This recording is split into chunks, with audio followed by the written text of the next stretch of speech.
Kamala Harris is looking to get back into the game, but does she have her eyes on the White House or the California governor's mansion?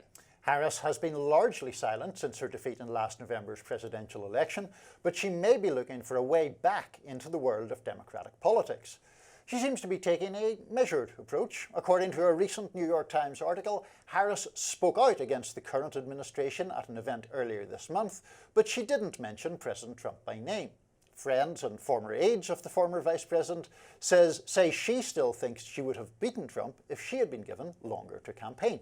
Harris isn't alone in returning to the spotlight. Former President Biden is actually delivering his first public address since leaving the presidency tonight, as Bernie Sanders and AOC are rocking out at rallies all over the country.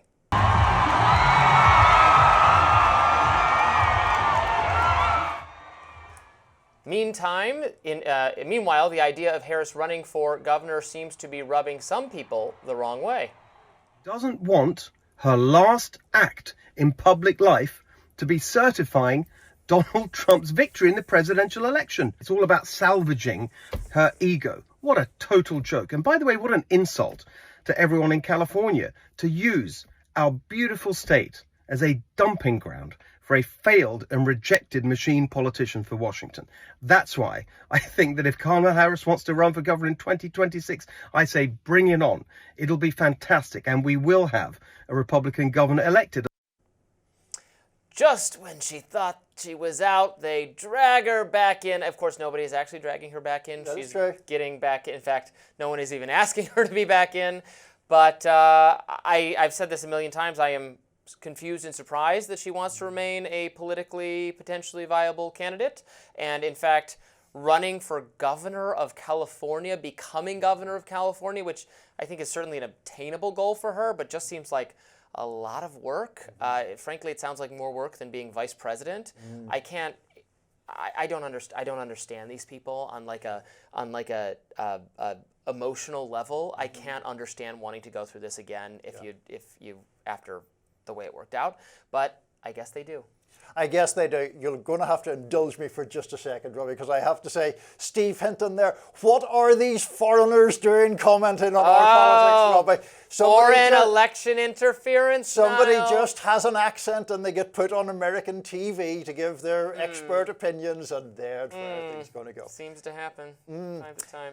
Anyway, broadly, I agree with you about Kamala Harris. I mean, I have never, as you well know, think that Kamala Harris is some generational stellar talent. I think she was a better candidate than President Biden would have been. I think that's a pretty low bar. I think that in retrospect, if Biden had decided much earlier to step aside after one term to not seek re-election, the Democratic Party would have been in a much better position, and there would have been more of a chance of a competitive primary against Kamala Harris that I'm frankly not sure she would have won. I mean, I thought she was an underwhelming candidate back in 2020 when she was contesting the primary that year.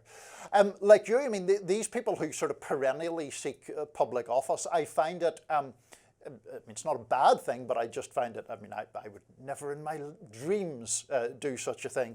But if she wants to be governor of California, obviously it would give her a platform. It's clearly an important job in itself, given the size and significance of that state. I am not persuaded that there is some grassroots appetite demanding that Kamala Harris run for president again. I just don't see that. Yeah. No one is calling out for this. And now we know, thanks to some really good reporting from Li Fong, who we have on the show as a guest frequently, even the whole idea of Kamala Brat Summer, that whole social media is going wild for Kamala. There was actually a lot of paid activity on behalf of the Kamala campaign to try to encourage TikTok creators to be pro-Kamala. I'm not going to say it's all astroturfed or something, but it looks a little less genuine than it did in the first place. You know, her coconut army or whatever. You know, yes, there are people who are just going to be enthusiastic for whoever the Democratic candidate is, but that she had some unique going viral potential. It's more manufactured than it appeared even at the time, and it appeared to me manufactured at the time. So, you know, we'll see if she actually decides to remain on the screen. Funny enough, I think her biggest competition, if she wants to run in 2028, for the presidency is going to come from her fellow California rival, Gavin Newsom, who is, I think, setting himself up. That's what he's doing with this podcast. We've discussed this. Amber and I have discussed this as well. His interesting interviews and engagements with people on the right seem to me an attempt, possibly one that will be successful, to soften his image among people on the right and make him just a little bit more palatable to non-liberals. If that is his goal, I think it is working, and it could well work even more by the time 2028 rolls around. And then beyond that, you have to start looking at, you have your Josh Shapiro's and your Whitmers, although she didn't really cover herself in glory. She covered herself with a book instead. Yes, exactly.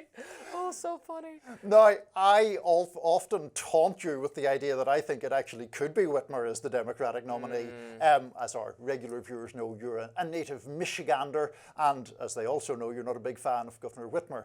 I think despite her embarrassing moment in the Oval Office, which it appears she was kind of set up for by Trump aides, that she still is quite a formidable politician, and I think she has the capacity to reach across certain divides, be less easily characterized as a liberal elite.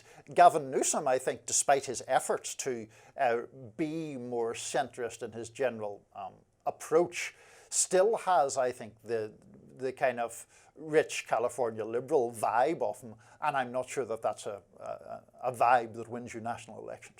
Well, I would not want to inflict Gretchen Whitmer on the country, but for my own career as a commentator for the quality of Rising, I would love her to be the president. I could do radar after radar about what I don't like about her, the fake kidnapping and all the rest. So well, there were federal charges pressed and all that. I mean, she but she was not in danger. The FBI knew about the whole thing the whole time. That's the one that was more of a, not forget January 6th. That's the one where the people doing it they were literally being paid by the FBI as they do to carry out progress through the plan so they could all be arrested. Well, they were infiltrated, but that wasn't Gretchen Whitmer's doing. Well, no. So I mean, listen, I think she's an able and charismatic politician with appeal to the heartland of America, Robby. So I think she may yet be the nominee. I think she has a better chance than AOC, who I think is also enormously charismatic and a very able politician. But I think even among Democrats, would you prefer, if you were trying to win Wisconsin or Pennsylvania, would you prefer to have Gretchen Whitmer as your nominee or AOC? I think you prefer. Well, what is Bernie trying to do here? Is he trying to basically hand the baton over to AOC? I can't imagine he really is going to run again. He is quite old, although still energetic. It seems like he's doing these rallies to say, yep, still here, still a presence, still got a movement. Yep. Here's the inheritor of my movement. So. Is that what he's doing? A passing of the baton. Yeah. Passing of the torch. Well, we'll see how that goes. Next up, gushing over an accused assassin. Taylor Lorenz is in hot water. You probably saw this on social media, and we are at long last going to talk about it. That's up next.